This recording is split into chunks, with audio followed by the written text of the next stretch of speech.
오랜만에 얼굴들 보는 것 같습니다. 코로나가 아닌 때에는 내가 그냥 자주 정신교육도 시키고 이렇게 만나고 그러는데 이게 전체 집합이 어렵기 때문에 참 정말 여러 가지 어려움들이 참 많이 있네요. 네. 어, 이제 며칠 후면은 그 수시 원서 접수가 시작이 되기 때문에 마음이 좀 싱숭생숭할 것 같습니다. 네. 수시와 관련되어서는 오늘 그 2부에서 메가스터디 입시 연구소장님이 남윤곤 선생님이 수시 지원의 최종 점검 사항과 유의 사항 이런 것들 잘 그 여러 가지 구체적인 얘기를 많이 해주실 거니까 많은 도움이 될 겁니다. 그러니까 끝까지 졸지 말고 경청해 주기를 바라고 나는 앞으로 남은 기간 동안 수능 공부를 어떻게 해야 되는가 이런 걸 구평 이번 그 시험 결과를 바탕으로 몇 가지 얘기를 좀 할 텐데 내가 이제 뭐 좀 이따 뭐 좀 이렇게 몇 가지 사항들을 얘기는 하겠지만은 제일 중요한 핵심부터 지금 좀 정신이 혼미해지기 전에 요점부터 먼저 얘기를 하자면 제일 중요한 오늘 그 내가 말하는 포인트는 뭐냐면 고3 때 경험해 봤겠지만 상당수의 수험생들이 수시 원서 접수를 하고 난 이후에 몽롱한 상태가 되면서 그 마약 환자 비슷하게 그냥 이렇게 6장 넣은 거 그냥 다 붙으면 어떡하지? 그냥 뭐 어디를 가야 되지? 그냥 뭐 대학 생활을 어떻게 해야지? 이런 몽롱한 상태에서 수능 시험 때까지 공부도 안 하고 작년에 그런 경험들 많이 했을 겁니다. 그러다가 정말 마지막 스퍼트를 해야 될 때, 마지막 힘을 써야 될 때 공부를 안 하고 그러면서 망쳐버리는 이런 경우가 대단히 많고 오늘 내 얘기의 요점은 뭐냐면 남은 2달 조금 더 되는 이 기간 동안 최선을 다해야 된다는 거. 마지막까지 정말 지금은 만족하거나 무슨 비관하거나 그럴 시기가 전혀 아니라는 거. 유명한 말이 있죠. 한 번쯤 들어봤을 겁니다. 끝날 때까지 끝난 게 아니다. 이거는 본래 그 야구와 관련되어서 쓰이는 용어입니다만 야구나 운동 경기에서만 쓰일 수 있는 그런 말이 아니라 수험생에게도 그대로 적용된다고 나는 생각합니다. 끝날 때까지 끝난 게 아니고 2달 이상이 되는 시간이 여러분에게 남아있으니까 남아있는 시간 동안 열심히 해야 되는 이유를 내가 하나 얘기해 줄까요? 이거는 아주 객관적으로 엄연하게 나와 있는 통계 자료입니다. 이게 구평응시 인원이에요. 그리고 구평 집단입니다. 이게 실제 수능 응시 집단이에요. 이럴 때 많은 학생들이 자기 성적이 9평이나 6평 때의 성적이 그대로 유지되는 게 아니라 엄청나게 많은 변화를 일으킵니다. 9평의 성적을 전국 단위로 분석을 해보면 그리고 대체적으로 매년마다 어떤 통계 결과가 나오냐 하면은 약 매해마다 조금씩 달라지긴 해요.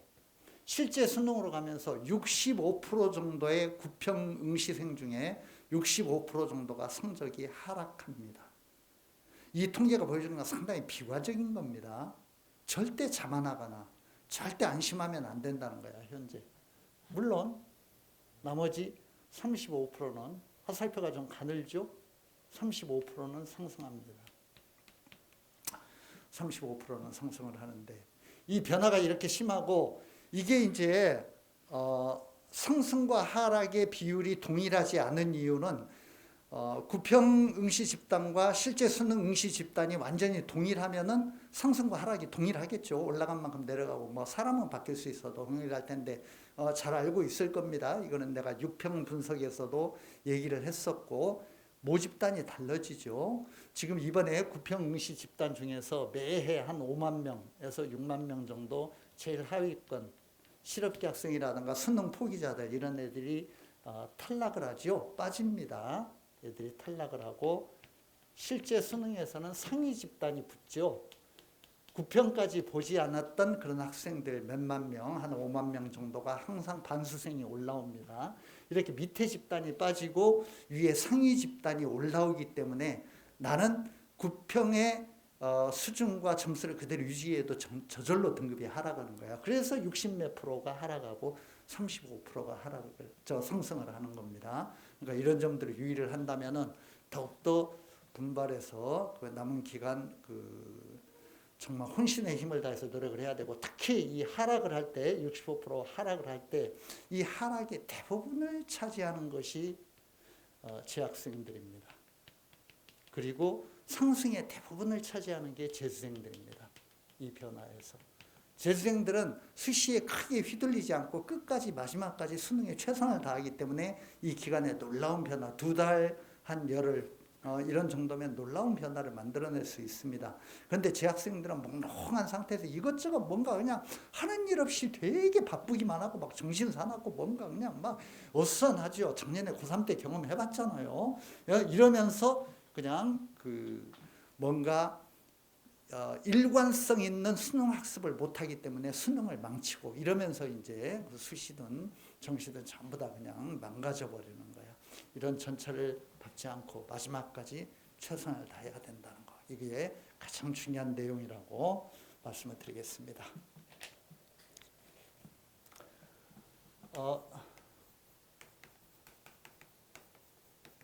9평에 대해서 좀 몇 가지 얘기를 해야 되겠는데요. 이번 9평에 아주 다른 때 평가원 모의고사가 굉장히 다른 특징은 뭐냐면은 여러분들이 거기까지 알런지 어쩔지 모르겠는데 이번에 9평에서는 응시 인원이 6평분이라든가 이런 때보다 갑자기 늘어났어요. 예년에는 쭉 작년이라든가 재작년 6평, 9평 응시 인원이 대체적으로 비슷합니다. 9평이 약간 몇천 명 늘은 정도, 만 명 늘은 정도 이런데 이번에는 응시 인원이 갑자기 급증을 했고, 이거는 대부분 이 급증한 건 재학생은 숫자가 변할 수가 없으니까 재수생입니다. 대부분 재수생, 졸업생이 증가했어요. 이유는 아마 언론 보도라든가 이런 것도 들은 적이 있을 텐데 정말 우리나라만의 특이한 현상이죠. 이번에 모평 응시자들에 대해서 백신 접종권을 주었기 때문에 백신 맞으려고 온갖 사람들이 전부 다 9평에 원서를 내가지고 전부 다, 그래서 실제로 원서 낸 사람들은 백신 접종을 받았습니다. 아직 백신 접종 순서가 먼 사람들이.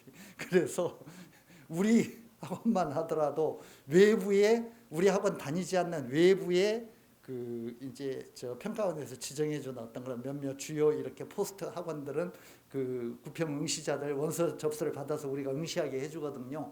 우리 상당히 외부에 접수가 많습니다. 350명 그런 정도가 원서 접수를 했는데 원서 접수한 우리 학원에 원서 접수한 사람 중에서 60년대생도 있고 70년대생도 있고, 그러니까 여러분들 부모님 나이 또래 50대 40대 이런 사람들이 엄청나게 원서 접수를 많이 했어. 그러니까 그 사람들은 수능 볼 사람들이 아니지.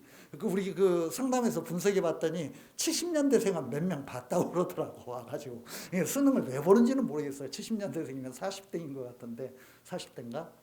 40대죠. 예. 40대가 되겠네. 60년대생이 50대니까. 그러니까 아마 재미로 한번 본 건지, 너무 미안해가지고 공짜로 백신 맞으면 미안하니까 그냥 한번 본 건지, 그건 잘 모르겠어. 이거는 가수요죠. 그러니까 이 졸업생이라는 게 이게 백신 접종 희망자 때문에, 희망자로 인해서 그래서 이제 늘어난 거니까 이거는 특수한 현상이고, 그래서 이거는 이제 다 빠질 거니까 실제 수능에서는, 실제 수능 응시 인원은 실제 수능 응시 인원은 예년과 유사한 정도.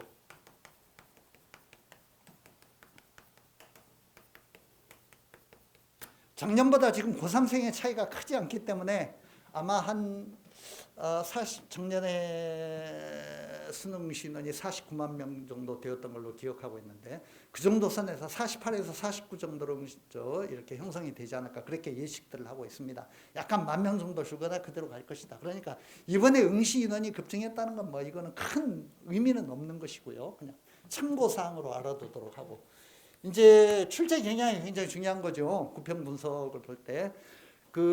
이제 내가 과목별로 좀 이렇게 훑어 줄 텐데 아마 이번 구평 출제하고 난 다음에 크게 여론의 비판이라든가 문제점 같은 게 발견되지 않았습니다. 그렇기 때문에 이 구평에서의 경향이 실제 수능으로 그대로 연결될 가능성이 있습니다. 6평에서 지적되었던 문제점들이 약간 보완되는 성격으로 출제가 되었거든요. 그리고 그게 큰 어떤 여론의 매라든가 이런 걸 받지 않고 그냥 이렇게 긍정적인 반응을 얻었기 때문에 아마 평가원에서 그 기조를, 구평의 기조를 그대로 유지하려고 노력하지 않을까라는 그런 생각이 들고, 그러니까 이번 구평이 실제 수능과 그대로 연결될 수준이라든가 난이도라든가 어떤 전체적인 어떤 그런 점수 분포 이런 데서 연결될 가능성이 높다. 이렇게 크게는 보면 좋을 것 같습니다. 국어는 국어 난이도는 구평에서 상당히 하락했고요. 그 이유가 뭐냐면은 공통 부분인 독서 부분에서 독서 지문이 너무 길어가지고 애들이 독해하는데 시간도 부족하고 굉장히 문제가 많다. 특히 이제 이과생들 이런 애들까지 전부 공통을 전부 다 이렇게 예년에도 국어는 전부 공통이었지만 하여튼 많은 약간 국어적인 능력을 대학에서 그렇게 많이 필요로 하지 않는 그런 애들까지도 이런 장문의 긴 독해를 해야 되느냐라는 이런 교육적인 지적이 있고 그러면서 아마 독서 지문을 조금 길이를 줄였는데 이거는 실제 수능에서도 그렇게 될 것 같아요. 그래서 이번에 1등급 컷이라든가 이런 것들 표점이라든가 이런 것들은 선택 과목에 언어와 매체, 그 다음에 화법과 작문 이런 부분들 처리가 돼야 되기 때문에 좀 까다로우니까 나와봐야 알겠지만은 어쨌든 6평보다는 약간 쉬워졌고 독서 지문이 짧아지면서 특히 아이들이 체감으로 느끼는, 여러분은 어떻게 느꼈는지 모르겠지만 체감으로 느끼는 난이도는 약간 좀 쉬워졌고 그대로 수능으로 연결될 가능성이 있습니다. 독서 지문 짧아졌다.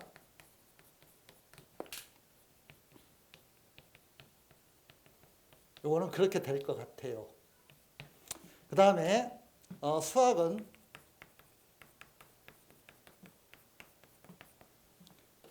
난이도가 아주 상승했고 이거는 수학은 공통 영역과 선택 영역에서 모두 상승했습니다. 상당히 어려워졌고 이거는 수학에서 지난번에 선택 부분이 확통하고 미적하고 기하고 이런 부분이 너무 평이하게 출제가 돼가지고 좀 비판을 받았습니다. 그러니까 너무 선택이라고 해가지고 어려운 문제에 대해서 난이도 차이가 크게 나면서 욕 안 얻어먹으려고 그냥 욕 안 얻어먹는 걸 그냥 그것만을 목적으로 해가지고 너무 수학적인 어떤 그런 기본만을 측정하려고 온 거 아니냐 이런 비판을 받으면서 약간 좀 어려운 어떤 문제들이 출제가 되었고 공통 부분도 꽤 어려운 문제들이 이번에 무슨 배점이 낮은 문제들도 꽤 난이도가 있는 문제들이 출제가 되고 그래서 수학의 난이도가 상승이 되어서 이번 아마 수능에서는 이건 수학은 전체적으로 어려워질 것 같고 수학이 핵심 과목이 될 것 같아요. 표점이 올라가면서 어려워지면 표점이 상승하니까. 그래서 이 수학이 아주 핵심이 된다. 이번에는 핵심이 될 것 같다. 모두 어려워질 것이다 라는 거 좀 이거를 예상을 해두도록 하고 특히 선택에서는 6평의 점수 결과라든가 이런 걸로 볼 때 선택에서는 확통이 조금 어려워질 가능성이 있어. 확통이 너무 미적이라든가 기하보다 쉬웠기 때문에 확통을 좀 어렵게 출제할 그런 어떤 가능성이 있습니다. 확통 어려워질 것이다. 이거를 좀 예상을 해두도록 하고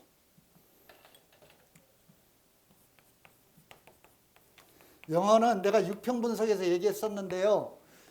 6평에서 영어 1등급 기준 90점 이상이 5.5%, 5.51%인가 이런 걸로 내가 기억하고 있는데 작년 수능에 12점 몇 프로가 나왔거든요. 1등급이 90점 이상이. 그래서 이건 출제에 실패한 거죠. 너무 많이 이제 그 1등급이 나왔기 때문에. 그래서 올해는 이제 조금 어렵게 낸다고 했는데 이게 또 너무 어려워져 가지고 5점 몇 프로가 나왔는데 그래 이게 가령 영어가 굉장히 어려워져 가지고 1등급이 4%가 안 되는 이런 문제가 발생하면 큰 문제가 되죠. 왜냐하면 학습 부담을 줄여주기 위해서 90점 이상은 1등급을 주는 절대평가 제도를 영어에 도입을 했는데 이게 말하자면 4%도 그냥 그 4% 1등급 기준이 4%도 안 되는 어떤 그런 90점 이상이 나와버리면 이거는 큰 문제가 발생하기 때문에 그래서 아마 10%가 되지 않는 선에서 한 6%나 10% 사이에서 그 1등급 그 컷이 나오도록 90점 이상자가 그 정도 발생하도록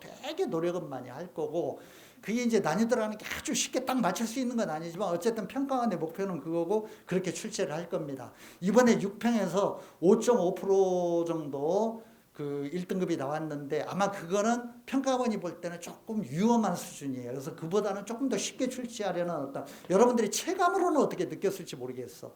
EBS 연계율이 떨어졌기 때문에 영어가 좀 어렵게 느껴질 거예요. 생소한 지문들이 많으니까. 그런데 전문가들이 볼 때는 이번에 영어는 6평보다는 확실히 쉬웠습니다. 조금 전체적으로 그 1등급자를 조금 올리려는 90점 이상을 더 올리려는 퍼센트는 아직 채점 결과가 나오지 않았기 때문에 조금 더 봐야 되겠지만 그래서 영어 난이도는 약간 좀 하락하였고 이 경향이 실제 수능으로도 그대로 연결될 가능성이 있다라고 이렇게 말씀을 드리겠습니다. 탐구는 과목별 차이는 있는데 대체적으로는 작년 수능과 예년의 어떤 그런 난이도를 유지했고 특이한 건 국사가 상당히 어려워졌어. 국사가 국사 출제가 하고 나면 국사는 직접적으로 이슈와 연결된 건 아니지만 부분적으로 이제 조금 관련된 요소들이 있는데 어쨌든 국사에 대해서 이게 문제 출제를 하는 거냐 장난하는 거냐 막 이런 얘기들이 굉장히 많아가지고 좀 그 태도를 고친 것 같아요. 그래서 국사가 어려워졌고 기타 탐구는 예년 수준이다.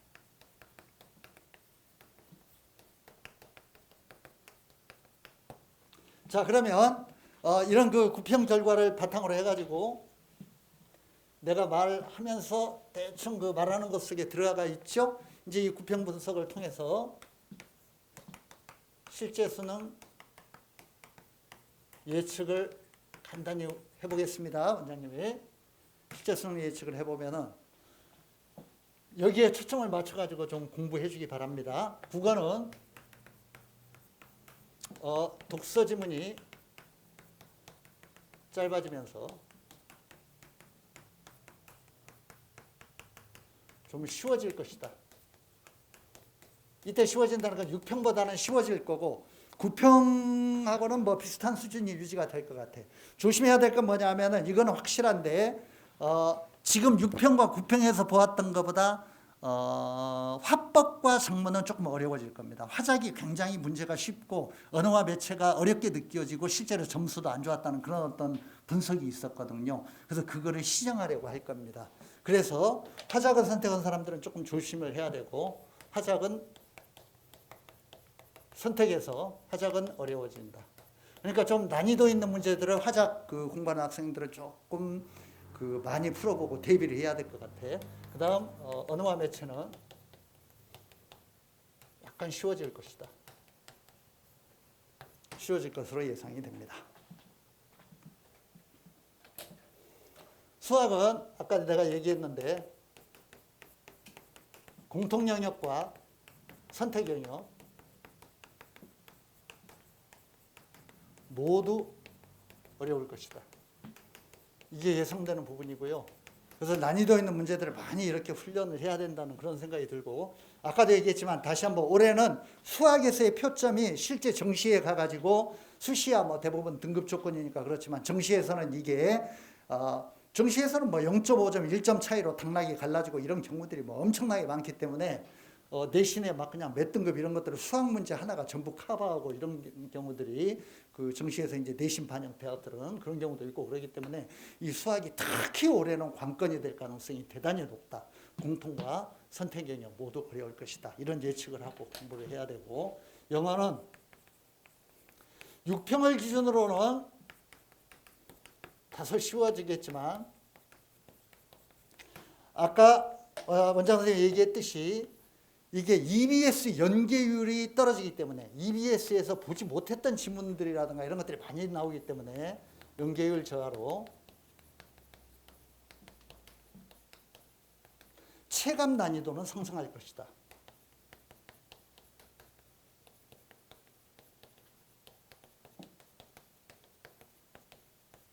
실제 그런 결과가 나오든 안 나오든 그 평가원의 목표는 뭐냐면은 한 6%에서 10%, 6%에서 10%의 그 1등급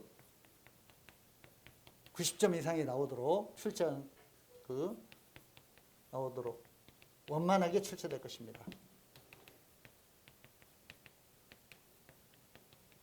6평이 5.5%였기 때문에 5.51%였기 때문에 그보다는 조금 더 쉬운 어떤 형태로 출제가 될 거예요. 아마 7에서 8% 정도 나오면 평가원은 굉장히 좋아할 텐데 그걸 맞출 수가 있어야 말이지. 그런 건 정말 선생님이라든가 출제자들이 이렇게 시뮬레이션 해보는 것과 학생들이 풀어서 나오는 점수 결과는 다르기 때문에 선생님 출제자들의 의도만큼 이렇게 딱 그 1등급이라든가 무슨 만점자라든가 이런 비율이 딱 이렇게 맞아 떨어지는 건 아니죠. 어쨌든 예상은 이렇게 되고 있습니다. 탐구 과목은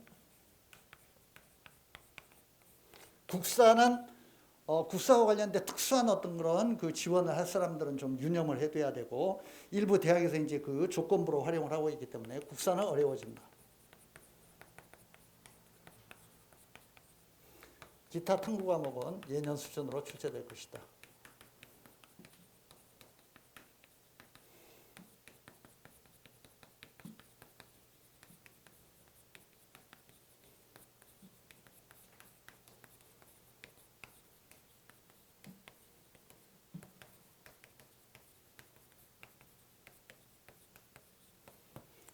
예. 이런 생각을 하고 좀 미리 대비를 하고 공부를 해줬으면 좋겠습니다. 이제 수능에 대해서 대충 이렇게 예상을 해보았으니까 남은 기간 동안 어떻게 공부를 해야 되느냐. 저녁 기간에 학습 전략.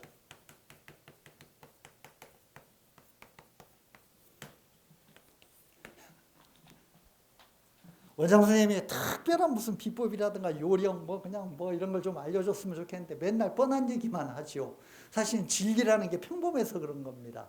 그러니까 내가 마지막까지 최선을 다해서 마지막 스퍼트를 해야 되고 끝날 때까지 끝난 게 아니다. 이런 것도 그게 참 그냥 맨날 듣는 그런 소리지만 그게 너무나 중요한 얘기이기 때문에 원장 선생님이 강조하지 않을 수가 없는 거야. 알았죠? 앞으로 남은 기간, 그 마지막 힘을 짜내야 되는 이 기간이 정말 중요하고 마무리를 잘 해야 된다고. 성적이라는 건 내가 전문가로서 얘기해 줄게. 수능 성적은요, 내가 공부하는 시간과 양에 비례해서 이렇게 정비례 관계로 성적이 상승하는 게 아니야.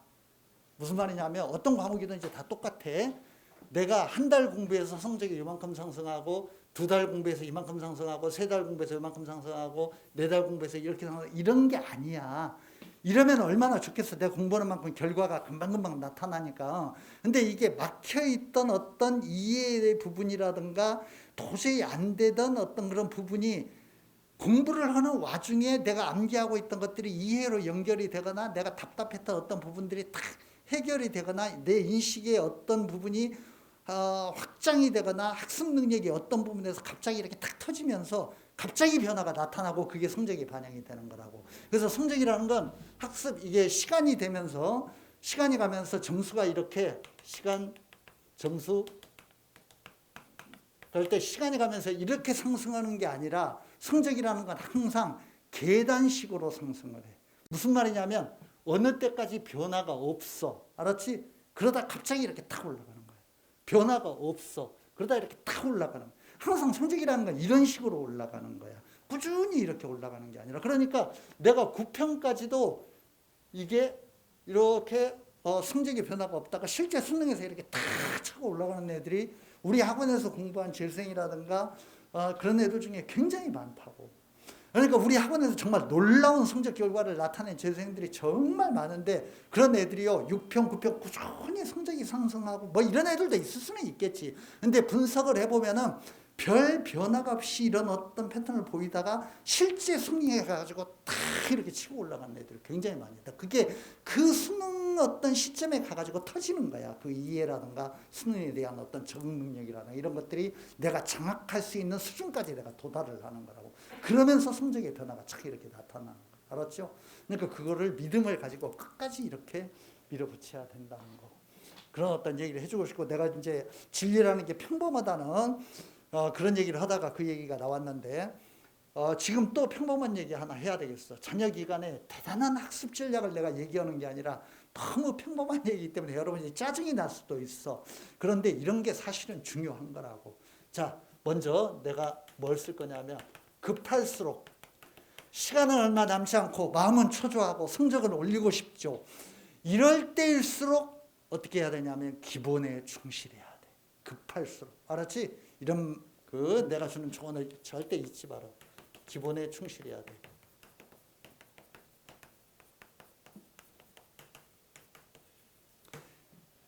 급하게 마음먹는 애들의 공통적인 특징이 뭐냐 하면은 문제풀이 중심으로 공부를 해요. 문제를 많이 풀어. 그 문제의 기본적인 원리라든가 거기에 관련된 공식이라든가 개념이라든가 그거를 응용하는 어떤 그런 방식이라든가 이런 걸 이해하는 게 대단히 중요한 거야. 그게 중요한 건데 그거를 이해를 안 하고 마음이 급하니까, 마음이 불안하니까 막 그냥 이해가 되든 안 되든 어쩌면 문제를 막 풀어. 그리고 답지 갖다 놓고 비교를 막 채점해봐. 맞았네, 맞았네, 틀렸네, 틀렸네, 맞았네, 맞았네. 개수 세워봐. 맨날 비슷하지, 개수가. 맨날 비슷해. 변화가 있을 리가 있나. 기본적인 어떤 그런 원리를 이해하면서 내 실력을 쌓아 올려야만 성적의 변화가 나타나는데 맨날 똑같은 실력으로 문제만 풀고 있으니 그게 점수의 변화가 나타나냐고. 맨날 똑같은 짓만 하고 있는 거지. 이게 불안한 심리를 가지고 있는 수험생들의 공통적인 학습 방식이라고. 이렇게 하면 안 돼. 알았지? 시간이 부족할수록, 급할수록 어떻게 해야 되느냐. 아주 기본적인 거, 공식을 외우고 개념을 이해하고 교과서를 읽고 이렇게 해야 되는 거라고. 남은 기간 동안 그런 공부를 충실하게 하는 게 진짜 중요한 거다. 그런 면에서 이때 급한 태도의 전형적인 게 뭐냐면은 문제풀이 중심이라고 하는 것인데, 문제풀이 중심, 이걸 가급적이면 지양하고 배척하고 그렇게 하지 말고 기본에 충실해야 된다. 기본이라는 게 뭐냐면 6평, 9평 분석, 기출 문제가 제일 중요하죠. 기출 문제, 반복 학습, 그 다음 교과서 읽기, 개념과 관련된 과목들 교과서 읽기, 그 다음에 EBS 연계교재 정리.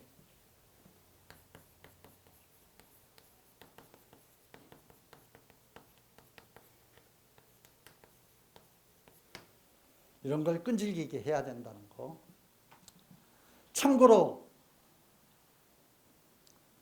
이거는 내가 말하지 않아도 여러분들 다 알고 있는 사실인데, 이 세상에 특히 수험생들 수능 시험을 보러 가면서 완벽하게 공부를 마치고 시험에 응하는 수험생은 대한민국에 한 명도 없습니다.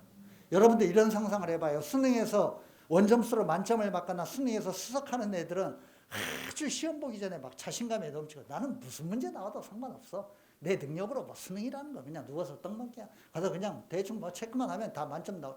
이런 심정으로 갈 것 같아요? 전혀 그렇지 않아요.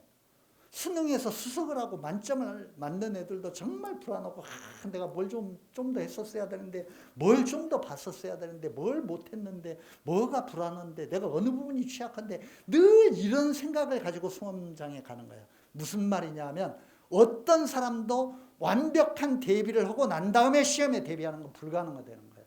할 수 있는 데까지 하는 거예요. 모두가 똑같아요. 조건은 전부 동일한 거야. 알았지? 그러니까 내가 완벽하게 학습을 못할 바에야 수능을 포기하는 게 낫다. 이거는 정말 머저리들이, 멍청이들이 하는 생각이라고.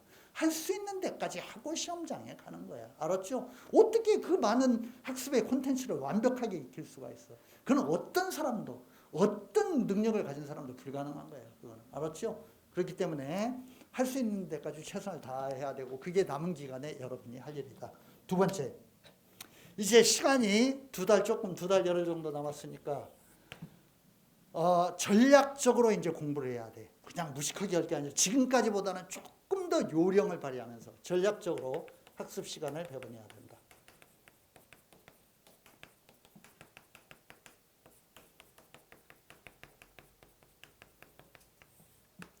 전략적인 학습 시간 배분에 몇 가지 포인트가 있습니다. 네 가지 정도 내가 얘기를 할 텐데.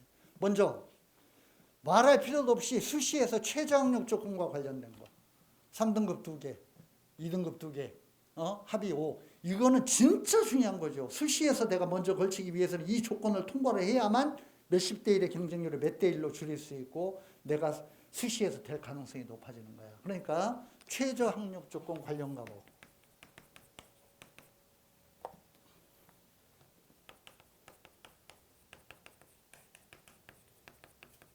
관련 과목의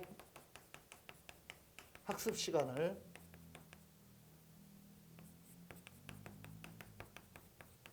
상승시켜야 된다.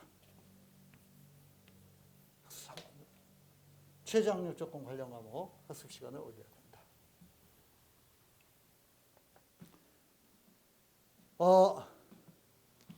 이거는 왜 그런지 내가 이유는 얘기했던 것 같은데, 4개 영역이 2 나오는 것보다는 13, 13이 나오는 게 훨씬 더 바람직하다. 합은 등급이 똑같지만 전혀 이거는 천지 차이다. 얘기했었죠. 왜냐하면 이건 1등급 2개 조건을 통과시킬 수가 있잖아. 그렇지? 똑같은 원리야. 33, 33보다는 24, 24가 훨씬 좋은 거야. 24, 24가 2등급 2개 조건을 수시에서 관철시킬 수가 있으니까. 그렇죠? 그러니까 이런 최저학력 조건 관련 과목, 바로 이런 것들이죠. 이런 과목들. 이런 과목들의 학습 시간을 더욱더 투자를 해야 된다는 거. 알았죠? 전략적으로 이제는 공부를 좀 해야 된다. 그 다음에 그동안에 쭉 이렇게 공부를 해왔으니까 어떤 감이 있죠. 내가 이 남은 기간 동안 전력을 다해서 노력을 해가지고 성적을 올릴 가능성이 높다. 가능성이 크다. 그런 과목과 아무리 해도 나는 이거는 능력이 떨어지고 내가 진짜 어떻게 잘 안 된다. 이런 과목들이 있잖아. 그거를 잘 분별을 해야 돼. 점수의 상승 가능성이 높은 과목.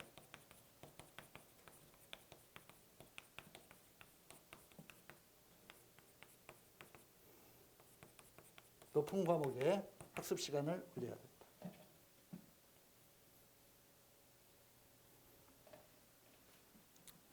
그 다음, 이제는 자기 개인의 학습에 대한 어떤 그런 테스트 결과가 데이터로 좀 쌓여 있으니까, 고3 때보다는 모의고사라든가 이런 걸 많이 보고 또 기출도 여러분이 시험 형태로 많이 풀어보고 그러잖아요. 그러니까 그걸 풀고 나면 내가 많이 틀리는 문제 유형이 뭐다. 내가 유난히 개념 정리가 잘 안 돼 있고 특히 많이 취약한 단원이 어느 부분이다. 영어에서 듣기다, 뭐 어법이다, 무슨 뭐 국어에서 어느 부분이다, 뭐 문학의 시 부분이다, 뭐 부분이다, 뭐 어쩌고 이런 것들 다 있잖아. 그런 취약한 단원과 문제 유형을 집중적으로 앞으로는 공략해야 돼. 알았지? 그래야만 그 점수를 만회할 가능성이 생기는 거죠. 내가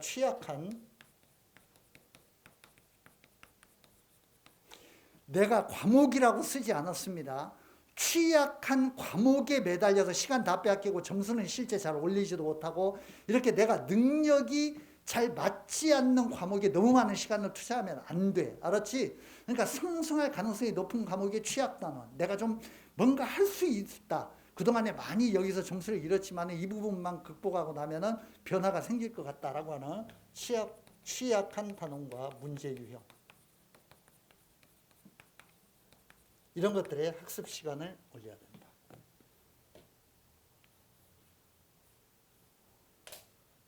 마지막으로 탐구는 무조건 열심히 해야 돼. 탐구의 학습 시간 올려야 돼. 왜냐? 탐구는 평균적으로 일반 국영수 과목의 학습 콘텐츠가 한 5분의 1에서 10분의 1밖에 되지 않아. 그러니까 이거는 단기간에 성적을 올릴 수가 있는 거야. 국영수는 힘들어. 그런데 탐구는 금방 가능해. 그게. 알았죠?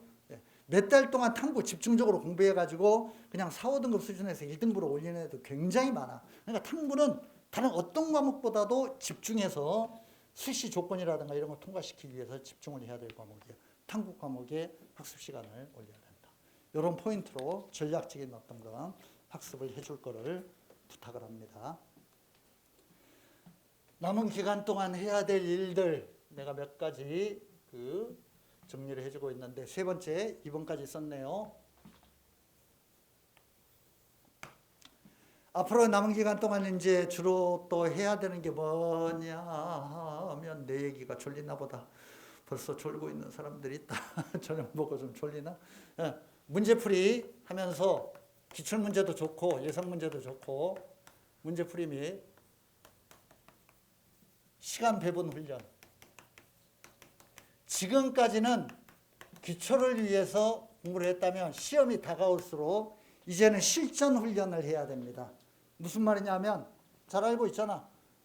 수학 100분 이런 식으로, 알았죠? 영어 70분, 언어 80분 딱 시계 갖다 놓고 내가 그 문제 유형 딱 맞춰가지고, 알았죠? 집중적으로 딱 풀고 그 시간 안에 딱 끝내는 훈련. 그리고 그 안에서 문제를 접근할 때 여러 가지 요령이 있잖아. 킬러 문항이라든가 이런 것들은 점프를 한다라든가, 지문을 처음에 이렇게 좀 읽어보고 이해가 안 되는 지문이면 굳이 막 억지로 진땀 흘리면서 이해하려고 하지 말고 그거는 그냥 통과하는 거야. 나중에 돌아오면 되니까 다른 거 먼저 풀면 되지. 내가 자신 있는 부분 먼저 접근하는 요령이라든가, 알았죠? 때에 따라서는 선생님들이 그거 다 알려주시잖아. 어떤 독해 문제라든가 이런 것들은 문제라든가 선지를 먼저 보고 난 다음에 지문을 봐야 되는 경우도 있고, 이런 여러 가지 요령들이 있어. 이제 이런 것들을 실전에 대비해가지고 본격적으로 훈련을 해야 돼. 알았지? 특히 시간 체크 훈련, 수학이라든가 탐구라든가 이런 것들, 그 시간 안에 푸는 능력들, 언어도 마찬가지로 늘 시간이 부족해지니까 하여튼 이런 문제풀이 및 시간 배분 훈련을 많이 해야 되고, 내가 방금 얘기했던 점프 훈련이라든가 어려운 문제 점프 훈련하는 거, 그 다음에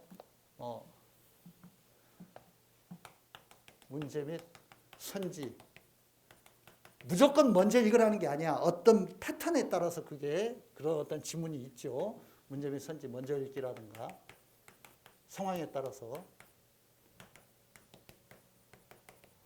이런 것들을 남은 기간 동안 집중적으로 잘 해야 됩니다. 그리고 특히 그 시계를 활용해 가지고 주어진 시간 안에 무한정 게으르게 그냥 대충 하는 게 아니라 주어진 시간 안에 딱 이렇게 끝내는, 몇 년 전에 수능 문제를 가지고 몇 년 전에 평가원 문제를 가지고 그런 어떤 테스트를 해본다든가 이런 거 굉장히 좋죠. 이렇게 해가지고 실전 훈련을 해야 된다는 거. 네 번째, 마지막으로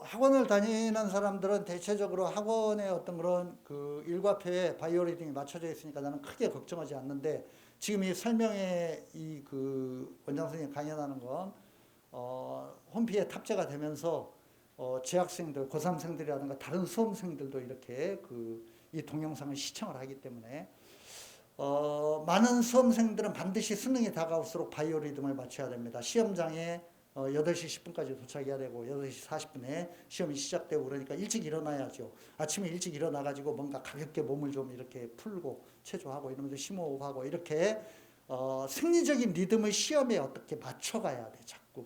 물론 공부도 그렇게 하는 게 좋습니다. 공부도 그렇게 하는 게 좋고, 예. 언어라든가 수학을 오전에 하고 영어라든가 탐구 이런 것들을 오후에 하고 이러면서 뭔가 그 시험과 관련된 어떤 그런 리듬을 자꾸 이렇게 맞춰 나가는 거, 알았죠? 그런 훈련을 하는 게 필요하다. 그동안에 그 수많은 수험생들을 내가 지켜본 결과로는 6시 정도의 기상을 하면 제일 바람직합니다. 취침은 12시 정도, 6시 기상, 12시 취침. 이런 바이오리듬을 맞추면 좋고요. 그 다음에 과목 학습도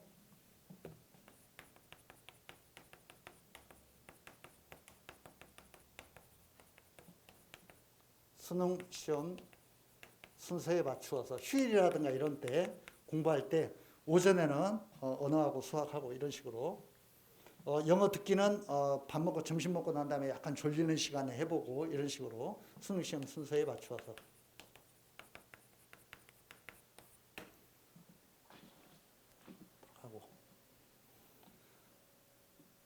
컨디션 관리를 위해서 건강 관리, 음식 섭취 이런 거 굉장히 중요합니다. 남은 기간 동안 두뇌 활동에 좋은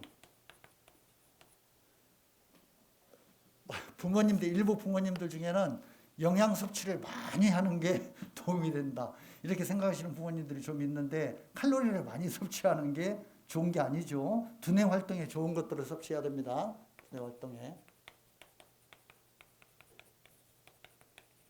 좋은 음식. 주로 과일류, 채소류 섭취. 너무 많은 칼로리 살찌고 이런 거 좋지 않아요. 이런 것들 필요합니다.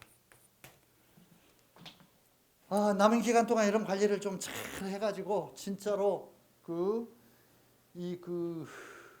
지난 6평에서도 내가 얘기했고 내가 설명회 때마다 그런 얘기를 반복합니다만 이 학습이라는 건요 우리 뇌의 구조가 그런 식으로 되어 있기 때문에 긴장감이 높아질수록 이해력과 어떤 그런 정보의 섭취 능력이 더 신장돼. 긴장감이 높아질수록. 무슨 말이냐면 시험이 임박할수록 더 공부가 잘 된다는 거야. 아주 쉬운 말로 하면. 옛날에 다 해봤잖아. 왜 시험 볼 때, 학교 시험 볼 때 많이 해봤잖아. 학교 시험 볼 때 한 2주 전, 3주 전부터 기말고사, 중간고사 보면 엄청나게 계획표 세우죠. 무슨 과목 언제 공부하고 그냥 계획표 엄청나게 스케줄로 많이 짜는데 대부분 다 하나도 실천 못하잖아. 하나도 실천 못하고 그냥 시험 전날 다 벼락 공부하게 되잖아. 그리고 벼락 공부하다가 최후의 생각은 어떤 거야? 그런 경험들 많이 해봤을 거야. 나도 옛날에 해봤어. 그런 경험도 많이 하잖아. 내가 1시간만 더 있으면 이거 정말 완벽하게 끝내고 갈 수 있는 진짜 미치겠다 정말. 30분만 더 있으면 좋겠는데 이런 생각하면서 시간에 밀리면서 막 공부를 하잖아. 그게 이유가 있어요. 시험이 임박해서 뇌가 긴장을 해야만 학습의 어떤 그런 집중도가 높아지고 긴장감이 동반하는 어떤 그런 능력이 신장되는 거야. 이해력이 신장되는 거야. 알았지? 수능도 똑같은 거야. 지금 1월 달부터 공부를 시작한 어떤 학생도 있고 3월 달부터 시작한 학생들도 있는데 1월 달부터 9월 달까지의 지금까지의 기간보다도 앞으로 남아있는 10월, 11월 이 기간이 정말로 압축 어떤 그런 요약을 통해서 내 어떤 그런 능력을 최대한 발휘를 해야 돼. 그런 시기고 그거는 내가 그렇게 굳이 의식하지 않아도 내가 시험이 다가온다는 긴장감 때문에 저절로 그렇게 몰입을 하게 돼 있고 효과가 나타나게 돼 있는 거야. 어떻게 보면 앞으로 남아있는 2달 조금 더 되는 이 시간이 그동안에 한 6, 7개월, 7, 8개월 공부했던 것보다 더 많은 양을 공부할 수도 있는 시간이라고. 더 집중을 하는. 알았죠? 그러니까 지금 얻은 점수 이런 것들에 대해서 섣불리 예단을 내려가지고 나는 된다 안 된다 나는 어느 수준이다 너무 이렇게 성급하게 평가하지 말고 남은 기간 동안 마지막 스퍼트를 다 해가지고 최선을 다해서 질주해가지고 좋은 결과를 얻기를 바랍니다. 내가 하고 싶은 얘기는 더 많이 있지만은 그냥 이렇게 아주 핵심적인 몇 가지 사항들만 정리를 했으니까 이걸 유의를 해가지고 좀 시험 잘 보도록 하고 수능 시험 전에 볼 기회가 있을지 아마 개인적으로는 내가 돌아다니겠지만은 이 다음에 내가 이제 수능 시험 보고 나면 정시 지원 설명회를 할 때 올해 원서 지원은 어떻게 해야 된다는 거 이런 사안을 가지고 여러분과 다시 한번 만나게 될 거고 하여튼 남은 기간 동안 졸지 말고 집중해서 열심히 하자. 나도 여러분들 이렇게 돌아보면서 많이 응원하고 격려할 테니까 내 강연은 이걸로 마치고요. 뒤에 2부에서 우리 남인곤 소장님이 수시 지원의 최종 점검상, 유의사항 여러 가지 중요한 얘기들 많이 해주실 겁니다. 감사합니다.